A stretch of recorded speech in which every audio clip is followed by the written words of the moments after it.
That was excellent, Peter. That was great. That was excellent. Great start, Dad. Hello and welcome to Cuesta Sports Monthly, an in-depth look at Cuesta athletics. I'm Peter Schuler, and this month's show we'll head on out to the ball yard and visit with baseball, and we'll dive into the pool and talk swimming. We also have a few moments with former two-time Cuesta Volunteer of the Year, Rob Frazier. Right now on Cuesta Sports Monthly, I'd like to welcome the baseball players, Jed Moscott and Andrew Navigado. Welcome to Cuesta Sports Monthly. Thanks for having us. Jed, Thank you. Andrew. Thank you. Season's off to a good start. You guys are 8-6 right now. How do you guys feel about this year coming back as sophomores? I think we feel pretty good. So far, it's been really solid. We got some good team chemistry going. This year we got some older guys back too, more so than last year. So we've been mending pretty well. Yeah, definitely the older guys, what he was relying on.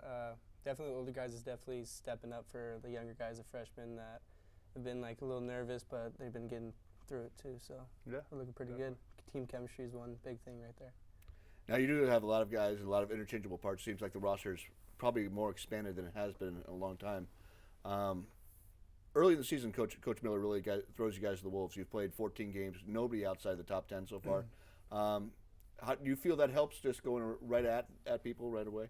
Definitely. I mean, you see, we played OCC last year, and we got swept, and we played Riverside, did well in the first series, and we come back this year and we get an option to get some revenge on him, and we took that in a positive way, seeing the roster as opposed to, oh man, we got to play these top teams. But ultimately, our ultimate goal is to make playoffs, and in order to make playoffs, you got to play the best. So that's what Coach Miller has set us up to do. Now you guys came pretty close to a playoff spot last year. Cuesta's made playoffs, I think, 19 times in the last 20 years or so. Some 18 out of 20 the last few years. But you guys were just short. And this time you came back this year ranked 16th. Is there a little bit of a chip on your shoulders as you guys coming back? Really want to get to that postseason? Yeah, most definitely. This year, I can already tell, like, by the team chemistry, we are already looking pretty good. So compared to last year, we've just been working really hard.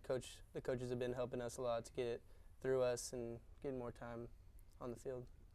Now, last year you were team MVP, first team all conference at shortstop. You've been kind of moved around the infield a little bit. Yeah.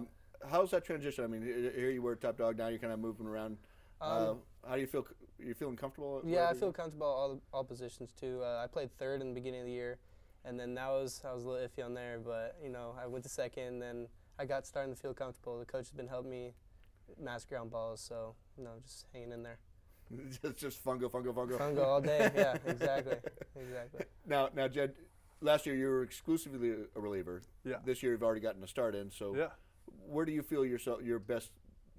You feel more comfortable coming in late in the game, kind of in the middle, Well, or having that build up as a starter? For me, I mean, I spent the summer starting, and I played in the Jayhawk League, which is in Kansas. Of course, I feel more comfortable as a starter. It's what I've been, tuned up to do. But I mean, at the beginning of the year, I was relieving, and I wanted to do everything I could to help my team win. And hopefully, I've earned and keep earning that starting spot because nothing's obviously given. But definitely, as a starter, I'd feel more comfortable. But whatever way I can help the team is just what I'm going to do.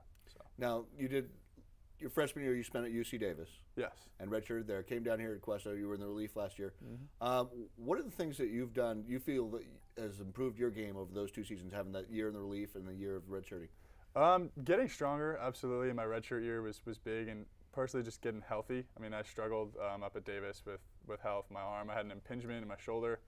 But, coming back from that, being able to get the innings in relief last year kind of has set me up well because I feel like everyone in their first collegiate season is a little bit nervous and so forth. But definitely just getting that ability to go in and pitch in college because it's different than high school. That definitely helped me to prepare for, this year, which is looking to be a great year. So. Now you were at D1 with Davis. Redshirt came back. What are your plans for next year, unless you go top 5 rounds? Well, I'll shoot for the stars right there. But Good question right there. My plans for next year, I've applied to a few schools just for academics as a backup. But I mean, I'm just planning on seeing how season goes, and kind of just focusing on day to day and letting kind of things fall in place, as our coaches say, and control the controllables. So that's what I'm trying to do. Very, the next pitch. Exactly, focus on the next pitch. Exactly. Reset and focus on the next pitch. Very baseball mantra right there. Every pitch matters, absolutely. Now, Andrew, we talked a little bit about, Jed talked about opening up with Riverside being a tough program. Being from Riverside, What is that like playing with those guys? You see some of those guys you knew in high school, and Yeah, I played a lot of guys on travel ball, but our team is. I was just focusing on our team and just trying to get the win. I didn't really focus on anybody else except our team, so it was pretty fun to play against them and beat them. So it was a good time. Absolutely. a little bragging rights. Oh yeah, absolutely, Just absolutely. Out there. Oh yeah, oh yeah. Now, what was the thing you brought back from last year? I mean, obviously, you had a good season. I mean, you were team MVP, and you really made a big difference. You were I think when Bob and I talked about your play last year, we talked about that you were the guy every game who made an impact. You were the impact player for the team, whether it was a fantastic player or an error or anything. Yeah. Something was 100%, and it made an impact on the team. I just want to see where the mindset is and what you brought back from that kind of year. Well, last year it was last year. Well, this year's I'm just trying to help the team and get the win, and just trying to put my full effort into it, and having the guys behind me just think that they can do it as well. Just trying to focus on one game at a time and striving for the best. Now, last year's team. I don't want to focus on last year's, but last year's team coming in with this year's team and having so many more players and so much more the skill around that I think we had last year. Obviously, with the way the good strong start right now.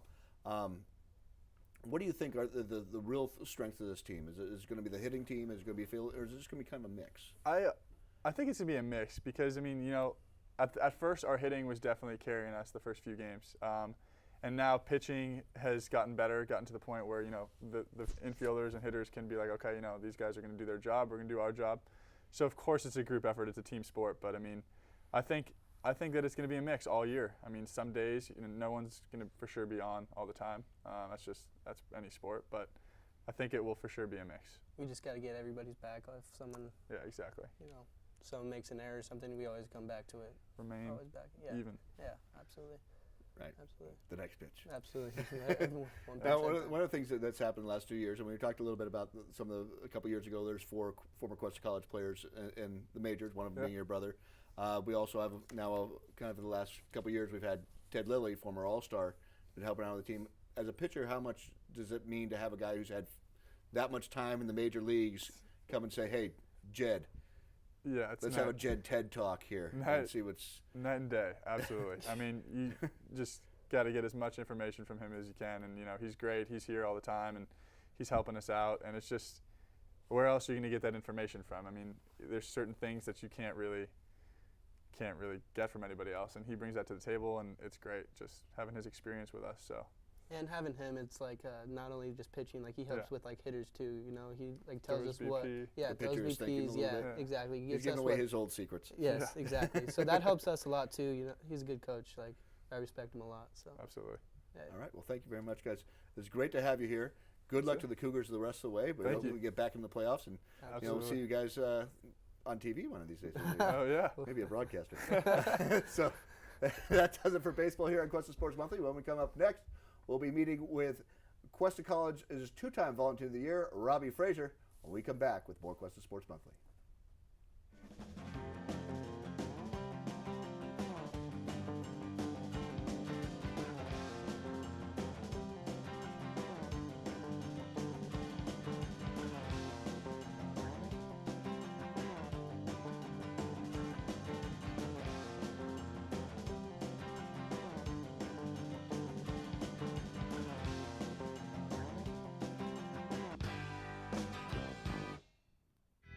This program is produced by Cuesta Broadcasting. Start your radio, TV, and film career at Cuesta College.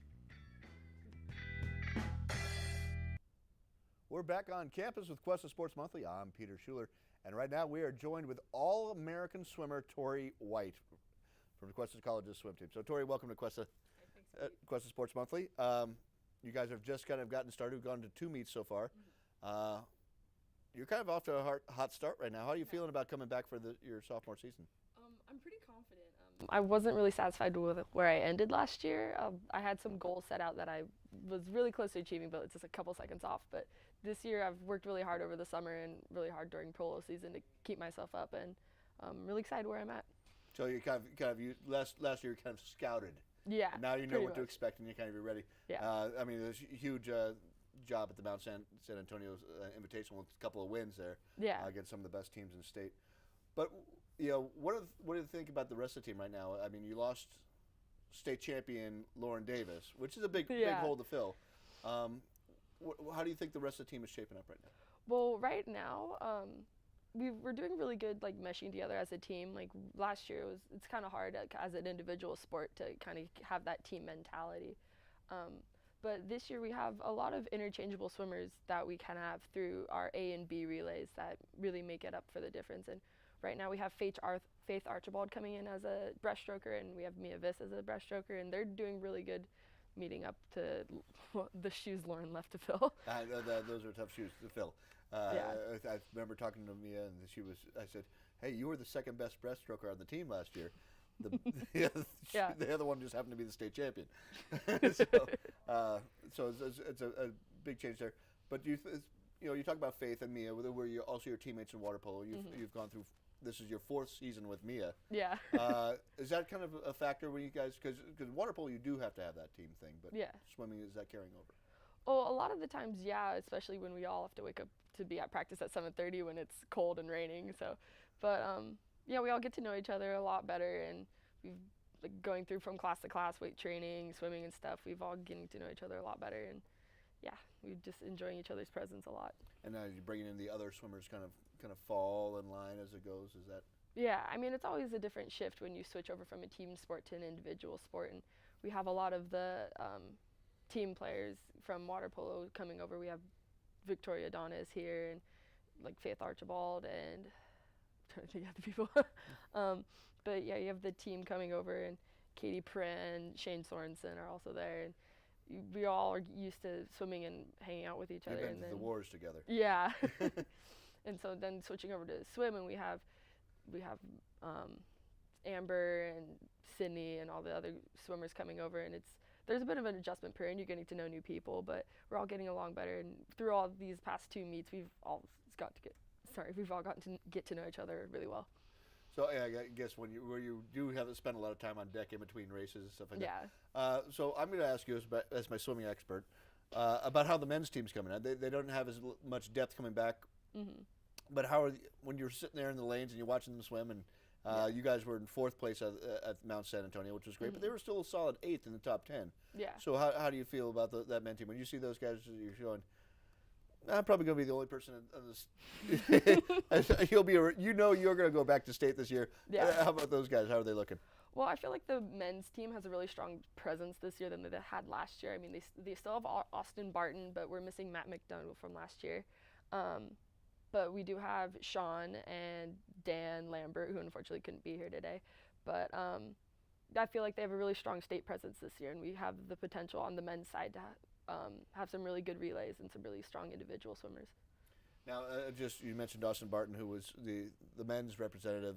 He and Matt McDonald, and the diver Alexander McKee, who's not back this year either. So they only returned 1 of their 3 all-state qualifiers from last year. Mm-hmm. But you and Austin also swim pretty much the same events. Yeah. So what's it like to have? Obviously, he's a little bit. His times are a little faster than you. But do you guys compete? Talk about strategy. Do any of those things? I mean, I guess in some of the sprints, it's just go. Right? Yeah. So. Well, I mean, once you start at the 50, and at that point, it's just a 1-turn sprint, and so you basically hit the wall and come back, and it's over in 20 seconds. Then you start going into the longer races like the 100 and the 200. Then you start getting more strategic as how you plan out your races and stuff. And swimming those same events with Austin, like usually in the middle of the normal season, like we don't talk that much because it's like usually it's individual. But during state last year, we all ended up swimming most of the same practice sets and whatnot, and we ended up talking to each other a bit more. And we have similar strategies on how we attack our races. Now you're. This last swimming, you were the IM.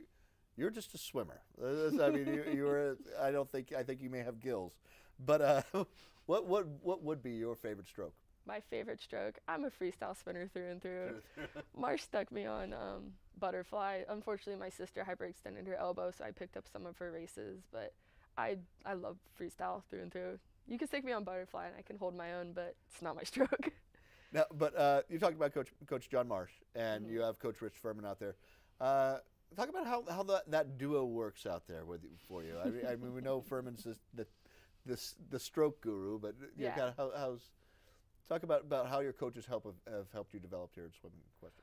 Well, I've been fortunate. I've been swimming my entire life. I did club swimming and then all throughout high school and whatnot, but I've never had the coaching combination of Furman and Marsh before. Like I've never. I don't want to say too much, but either somehow it's going to be interesting with those two. Their coaching styles are so different, you Yes. know. It complements their personalities, and Furman's more relaxed, and he'll tell you softly, like, and make the adjustments and whatnot. And Marsh is sort of like, "What are you doing? Like, this is wrong." Like, granted, they're both very knowledgeable coaches, but it's different, and I enjoy it. You know, it's helped me improve greatly since my high school times, and I've shattered records that I never thought I could.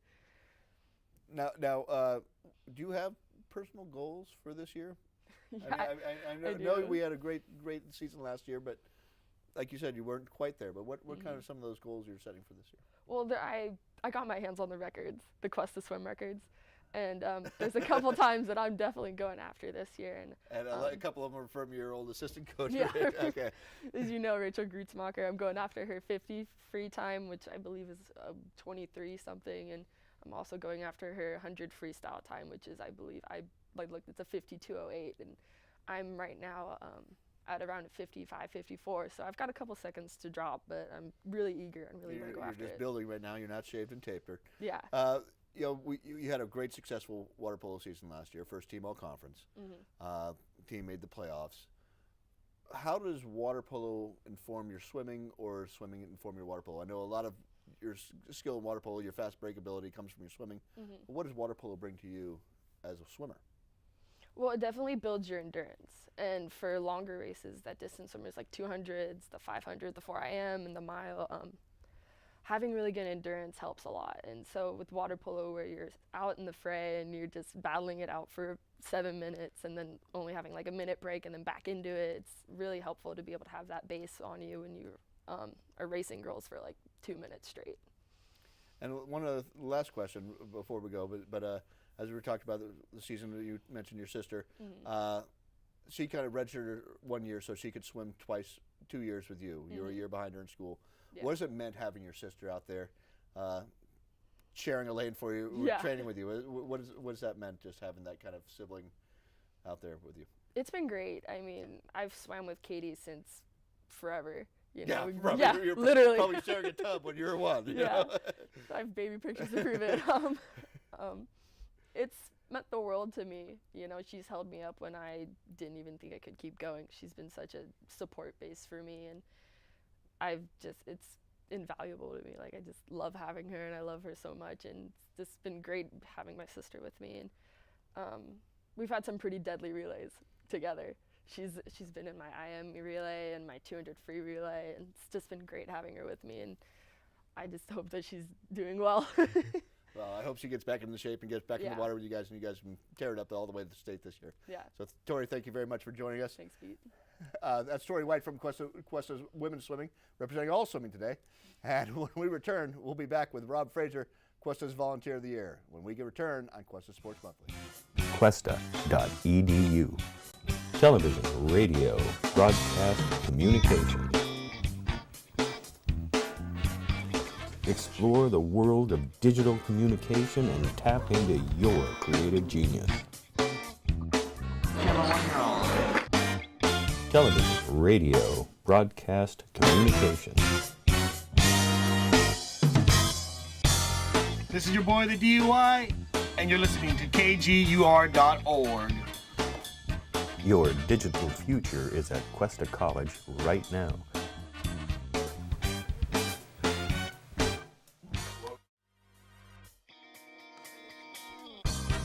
Log on to Cuesta.edu now for enrollment dates and class information.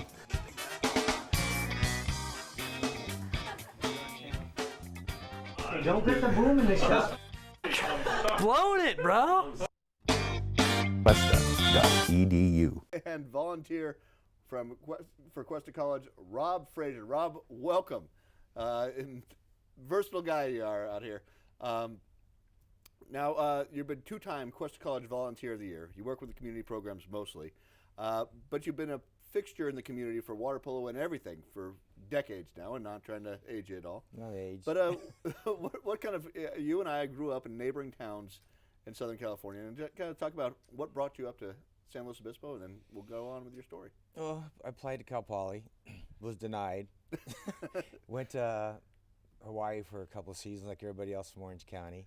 And then my dad reapplied me, and I was ready to get out of Hawaii and came up to Cal Poly and got my degree in marine bio. And just kind of stuck around after that? Went overseas for several contracts throughout the world, but every time made this my point of deportation. Rather than leaving in Orange County, I came back to San Luis Obispo. What was the thing about I understand, but what can you express why you decided this was kind of your area? Because I think you and I share the same sentiment, but I want to. It was, just the fact that it was such a rural area, and it was so delightful to be able to. I used to tell my friends in Newport Beach, you can go a mile in any direction and be in the country. Now that's modified a little bit, but it's still not bad. And you can go out and talk to a hummingbird or whatever pretty quick, go to the beach, pretty quick, but not so in Orange County. Yeah, it's always a little bit more to if it's just parking and stuff like that. But one of the things, you played polo at Cal Poly. At Cal Poly. And that was a varsity program back in the day. Yes, it was. And NC2A, Division II. And that now you played all the way through high school as well? I played high school. I played 1 year at Coast, and then left and decided I was going to be a world famous surfer, which was it's an admirable goal. Yeah. You realize that, right? Yeah. And decided I better get my thing back into college, get back into school and find a direction. And then, I walked on the pool deck. And then kind of, when was your start with Cuesta College as being a volunteer and being part of that? Was that with the start of the master's program? The start of the master's program. I played a couple of summer leagues after I graduated from Cal Poly with Coach Bowen. He had a couple of intermittent summer leagues back in the early 80s. And I was still playing water polo when I traveled. So when I was in South America, I would jump in the pool. When I was in New Zealand, I'd jump in the pool. And that kept me going. So when I came back here, I played for the San Luis Seahawks, which was Division A, they called it. It was pre-masters. And from there, it kind of drifted in and out. We'd scrimmage together, nothing. And all of a sudden, about 30 years ago, we started the master's program at Cuesta College. And I think I was 34, so, and a couple of our good friends that we know close started the program. And it just has been going on ever since. No, that was kind of your gateway. Now, you've taken over that program. You ran it for a while. I ran it for a while. and Carl Bloom, a good friend of ours, ran it for a while. And it was just good for me. Mentally, physically, I was able to work out with the team. It worked out towards, it was good for me to be here. And water polo is one of those sports you can play, well, as long as you want, really. As long as you want. There's some guys from Jim Snipes who played at UCLA in the 50s, and he's played into his 70s. But one of the things that you've done, that is kind of your gateway into Cuesta College. And what are some of the things that you did as a two-time Cuesta College Volunteer of the Year? What was the thing that you really made you stand out, you think, at Cuesta College? I always talk to the athletes as if they were my sons or kids or ladies, daughters, and said, go to school, finish college. It's real important you do that stuff. And Terry Bowen really liked that I would say, hey, you got to go to school. Sports are really good, really fundamentally for school, but you got to go to school. You got to get a degree. And I learned that when I worked overseas in Antarctica, because I was able to go all over the world, Antarctica, Saudi Arabia and stuff, because I worked and got through with my degree. So it is real important. Another thing that we did, we always had open arms to all of the high schools, girls and boys in the whole county. If they would come and play with us, it was outstanding. And community programs, I would kind of work a little bit, and I said, hey, can we have a discount for some of these high school kids? The masters, the older guys, they got to play flat rate. But so that worked out okay too. So it's been going on for a long time, and every time I think we're losing momentum, like now we have 35 high school kids in the pool every Monday, Wednesday night right now. Now swimming season's going to start. It'll dwindle down to 5 masters, and then it's cold. It'll be dwindled down to me. And that's okay. Well, one of the things you did this year, and I think this is the second time you've done this, and it's really something that stood out to me, and that's one of the reasons I wanted you to come out here, is last weekend you held another charity event, a charity tournament. Talk a little bit about why you want to do the charity and what it is about water polo that makes it such a great event out there. Well, last year we did non-Hodgkin's lymphoma because one of the kids from Rigetti High School had it and found out he had it. And so we raised some funds for him. And, as you know, I've always put on a tournament. I try to direct some of the funds to you guys, athletics, men and women's water polo and swimming. And I found out last year that I probably should have been doing a cancer fundraiser for the last 30 years. If I had done that, I could make it huge right now. So last weekend we did Breast Cancer Awareness Weekend. My wife is a survivor from breast cancer, and we gave. So it's a little bit more personal for you. Yeah, and then we gave it to the Hearst Resource Center at French Hospital, and it wasn't big money. I think it was $2,400, but I do have to say that Community Programs is charging me for lifeguard fees. I'm kind of upset about that. That's a little tough. The department that I donate to is the only person that charged me a fee. Sorry, Wes, but I had to throw you under the bus on that one. But anyway, we're not going to make a lot of money, but we're going to give them a couple grand. And I should have been doing this for years, because it could have been huge now. I could have had 15 teams, working clocks, etc. Yeah. So when you're dealing with this stuff, and we have all these projects and coming down there, and now Cuesta College is going to close the pool for maybe a year. What are some of the things you're going to be doing with that, and I've been asked to adjust. I've been asked to go to other pools. I don't know. I still train. I still play with a bunch of guys.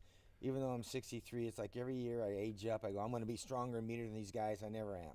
There's always this group of water polo players throughout the entire world that stay extremely healthy. So I still have.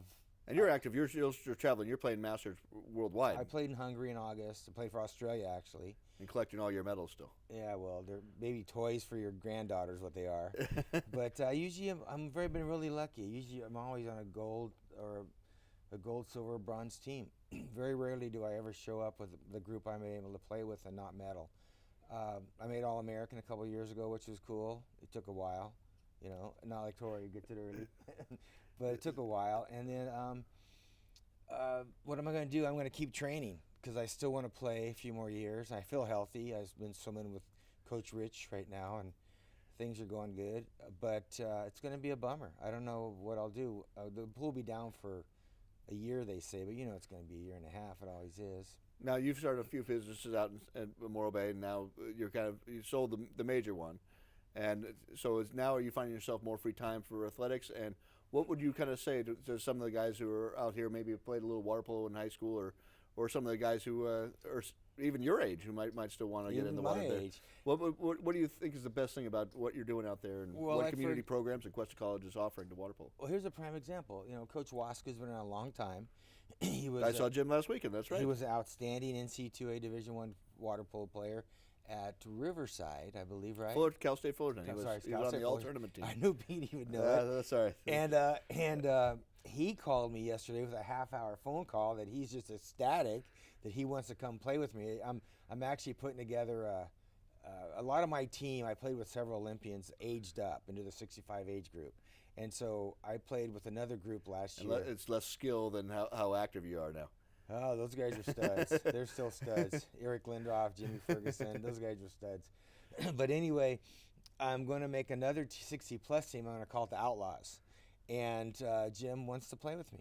All right. So we'll have a new group of 60 coming this June at Masters Nationals. All right, Rob. Well, good luck in Masters Nationals, and good luck with your programs. And thank you for all you've done here at Cuesta College over the years. It's been great. You've helped a lot, Pete. You got it. So that does it for Cuesta Sports Monthly for today. I'd like to thank our guests, Jed Moscott, Andrew Navigado, Tori White, and, of course, Rob Frazier. You can make sure you join us on Cuesta Charter Channel 2 to watch us on local cable, or to join us at Cuesta HD TV if you want to join us on YouTube. That does it for Cuesta Sports Monthly. We'll see you next month with another installment. We'll look at track and field and softball. I'm Peter Schuler. Thank you.